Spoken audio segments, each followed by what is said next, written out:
Minglava Sante Jonya say in a computer Sachi Pandua Nibido Titing and Zago da Pulo Pido Tinsabari Kaguchano da Indanabo Lukulit Kugo Tinganza in a Yeswegia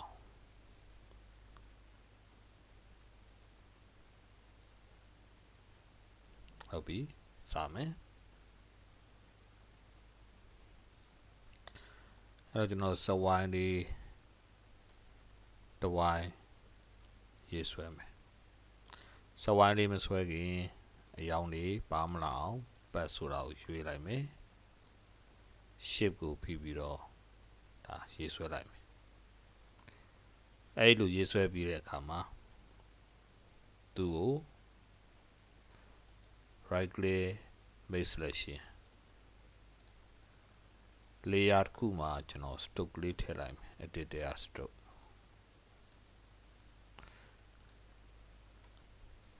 ကျွန်တော်10လောက်ထည့်ကြည့်မယ်လိုချင်တဲ့အရောင်ကိုအပြာရောင်လေးထည့်ကြည့်မယ်โอเคဟုတ်ပြီဒါ stock လေးထည့်ကြည့်နည်းနည်းလေးများနေတယ်ပုံကနည်းနည်းလေးပါနေတယ် edit ထဲကနေပြီးတော့ stock ထပ်ထည့်အောင်မယ်15လောက်ထည့်ကြည့်မယ်โอเคဟုတ်ပြီဒါရပြီပြီးရင်အဲ့ selection ကိုကျွန်တော်မဖြုတ်သေးဘဲနဲ့အတွင်းဘက်ကိုခြုံမယ် select ထဲကနေပြီးတော့ transform selection ဆိုပြီးယူလိုက်မယ် shift နဲ့ order ဖိပြီးတော့သူ့လေးကို horizontal လို့ခြုံလိုက်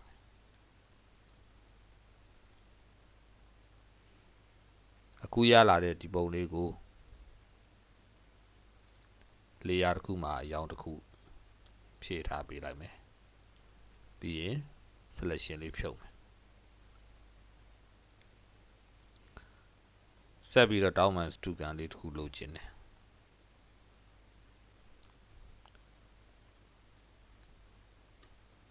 ပြီးရင် control alt t ညာဘက်ကိုနည်းနည်းရွှေ့လိုက်မယ် control alt shift သုံးခုစုံဖိပြီးတော့ t ကိုနှိပ်မယ်အားလုံးကိုပြန်မှတ်တယ် control alt t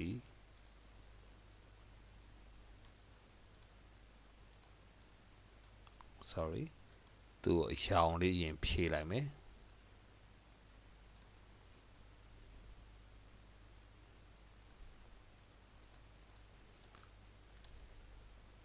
အဲ့လိုဖြည့်ပြီးတော့မှ control alt t ကိုနှိပ်မယ်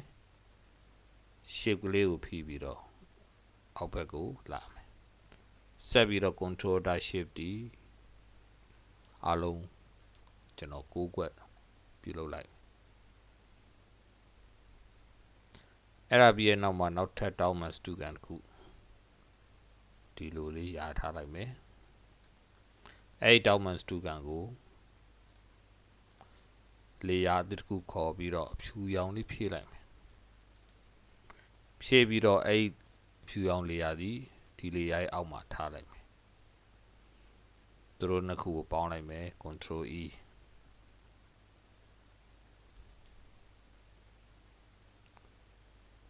ဟောဒီ layer လေးကို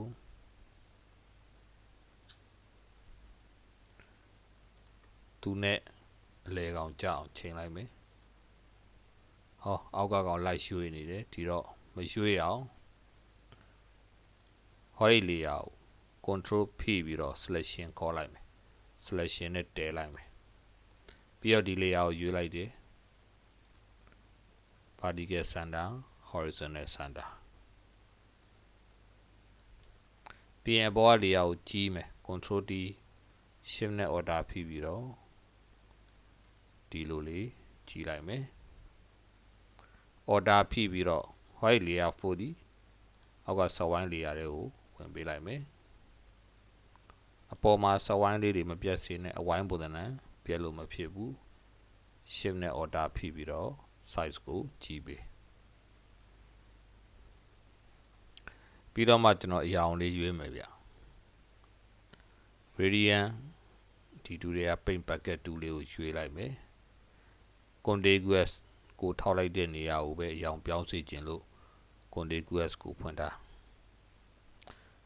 အရာအောင်လေးဖြည့်မယ်လေမော်ရအောင်လေးဟုတ်ပြီကျွန်တော်ဟောရ swag ကလေးကိုဖွင့်ထားလိုက်မယ်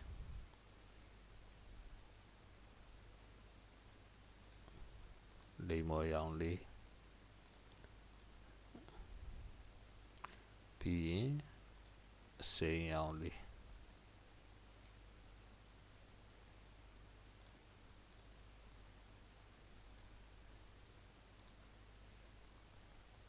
ပြီးရင်အပြာရောင်လေး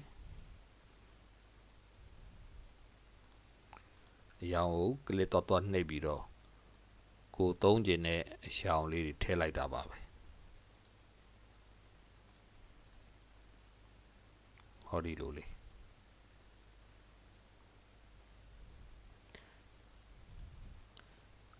ဆက်ပြီးတော့နောက်ထပ်တောင်းမှစတူကန်တစ်ခုထပ်ပြီးတော့ရတယ်ကဲဒါလေးကိုလည်း right click make selection layer တစ်ခုမှာအဖြူရောင်လေးဖြည့်လိုက်တယ်ဟုတ်ပြီပြီးရင် selection ဖြုတ်လိုက်မယ် okay ဟုတ်ပြီဒီသင်ခန်းစာလေးဆက်မသွားခင်ကျွန်တော်လုပ်ငန်းလေးကိုပြောပြချင်ပါသေးတယ်ကျွန်တော်ရဲ့အဓိကပြင်မလုပ်ငန်းသည်စံသစ်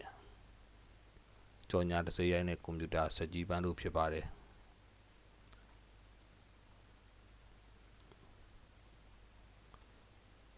ကျွန်တော်မန္တလေးမြို့ကဖြစ်ပါတယ်35လမ်း8485ကြားမန္တလေးမြို့မှာဖြစ်ပါတယ်ဖုန်းနံပါတ်2990 60 169အဲ့တော့ကျွန်တော်စပန်တို့လုပ်တွေကွန်ပျူတာစပန်တို့အလုပ်တွေလုပ်ပါတယ်တစ်စိမ်းရိုက်လုပ်ငန်းတွေပြုလုပ်ပါတယ်လုပ်ငန်းနဲ့ပတ်သက်လို့အနံလိုပါကဆက်သွယ်ပြီးတော့ကျွန်တော်ကိုအားပေးနိုင်ပါတယ်โอเคသင်ခန်းစာလေးဆက်သွားမယ်ဟုတ်ပြီစောစောကကျွန်တော်တောင်းမှစတူကန်လေးဒီမှာဆွဲထားတယ်နောက်ထပ်ဆက်ဝိုင်းတစ်ဝိုင်းယူမယ် ellipse 2နဲ့အဲ့ဒါလေးကိုဒီဘက်ကိုသွားမယ်ကဲဒါလေးကိုလည်း selection ပြောင်းလိုက် layer တစ်ခုမှာခေါ်မယ် edit layer stroke ဖြူရောင်လေးဟောဒီလိုလေးဟာနည်းနည်းလေးထူးနေတယ်ဗျနောက်ပြန်ဆုပ်တယ် control z edit layer stroke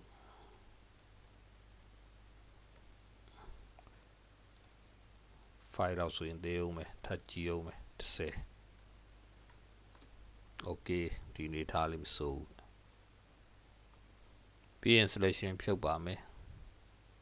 control ဖိပြီးတော့ဟောဒီအောက်ကဒီ4000 layer လေးကို select မှတ် move to ဖွင့်ထားတယ်ဒီ layer လေးကိုသူနဲ့အလဲဘဟိုကြောက်အောင်ချိန်မှာမို့လို့ align horizontal center ယူလိုက်တယ်ဒီလိုလေးဆက်ပြီးတော့နောက်ထပ်စဝိုင်းတစ်ဝိုင်း shift ကိုဖိပြီးတော့ဝိုင်းဝိုင်းလေးဆွဲပါအရောင်ဖြည့်ခြင်းနဲ့ right click make selection အနက်ရောင်လေးဖြည့်လိုက်တယ်sorry ပေါက်ဖောက်ခြင်းတယ်ဘယ် layer ဖောက်ခြင်းလဲဆိုတော့ဟိုဒီအောက်က layer ကိုဖောက်ခြင်းတယ်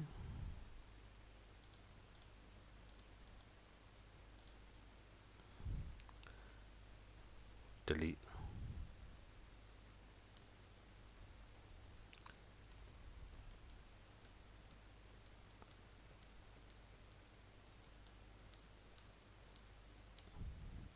ဒီကောင်လေးကိုနှစ်ခုပွားလိုက်မယ် order ဖိပြီးတော့ okay အဲ့ဒါလေးပြီးတော့မှ selection ပြောင်းမယ်သူ သူတို့နှစ်ယောက်ကိုတော့ပေါင်းလိုက်တော့ဒါအချင်းလေးကိုပေါင်းပြီးတော့မှဒီနေရာလေးအပေါက်ဖောက်လိုက်မယ် delete နေလိုက်ဒါမှအောက်ကအရောင်လေးကိုလမ်းပြီးတော့ဖောက်မြင်ရမှာဒီကောင်လေးအမှန်တော့အပေါက်ဖောက်တာဟုတ်ပြီအဲ့တော့ဒါလေးဟာလေကောင်ကြကျင်တယ်ဘယ်သူနဲ့လေကောင်ကြကျင်တယ်လဲ control ဖိပြီးတော့ဟိုအောက်ကအပြာဝိုင်း area သတ်မှတ်ထားတဲ့ပြာဝိုင်းလေးနဲ့ align horizontal center ညှိလိုက်တယ်ပြီးရင်ဒီအစွန်းထွက်နေတာဒီစဝိုင်းနဲ့ကွက်တီဝင်ကျင်တယ်အဲ့တော့ order ဖိပြီးတော့ layer 6ကိုဒီကြားတယ်ထပ်နေလိုက်တယ်သဘောကဒီမြားလေးတွေကဒီ layer တွေဒီ height layer ဒီစဝိုင်းနဲ့ဒီလိုမျိုးဝင်နေတာကိုပြောတာအဲ့ area အတွင်းထဲမှာပဲရှိနေတယ်လို့ဆိုလိုတာဆက်ပြီးတော့မြားလေး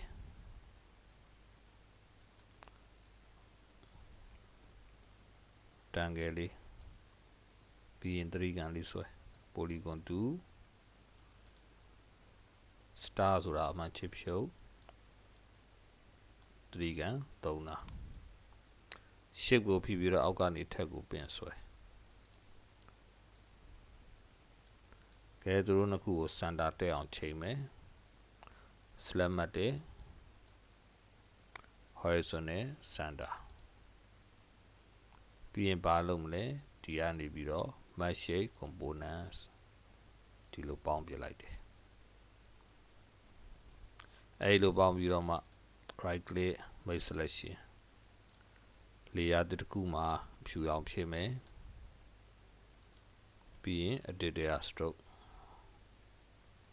အနားလေးကုတ်မယ်ပြင်ကဒီရောင်နဲ့ပဲအတူတူပြန်ကုတ်မယ်ဟောဒီလိုလေဟောဒီမှာနည်းနည်းလေးထိတ်ကလေးတွေလုံးသွားတယ်ကျွန်တော်မကြိုက်ဘူးနောက်ပြန်ဆုပ်တယ် stroke ပြန်ပြီးတော့ယူတယ်ထိတ်မလုံးအောင် inside နဲ့ကျွန်တော်ကုတ်လိုက်မယ် okay ဒီလိုနေထားလေးပေါ့ဟုတ်ပြီအဲ့တော့ဒါလေးကိုဒီဘက်ကိုလာထားမယ်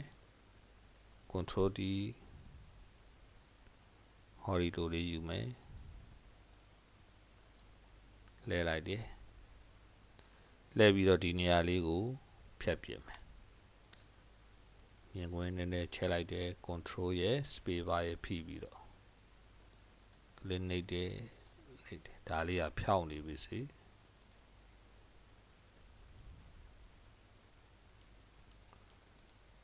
pass ကိုရွေးပြီးတော့ဒီကနေပြန်နှိပ်မယ် control ဖိပြီးတော့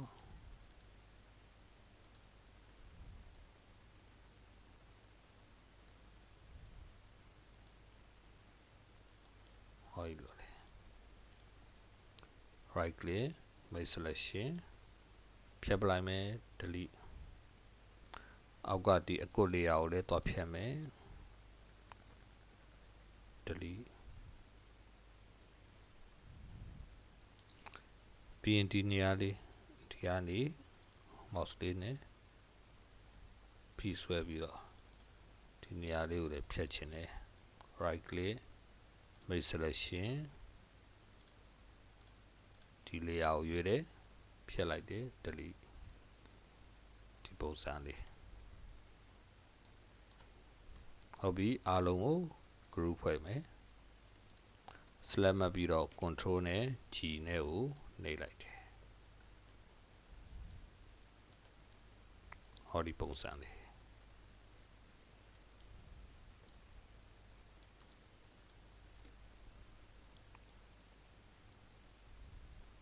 ဟုတ်ပြီ okay အဲ့ဒါလေးကိုလေ့လာကြည့်ပေးပါ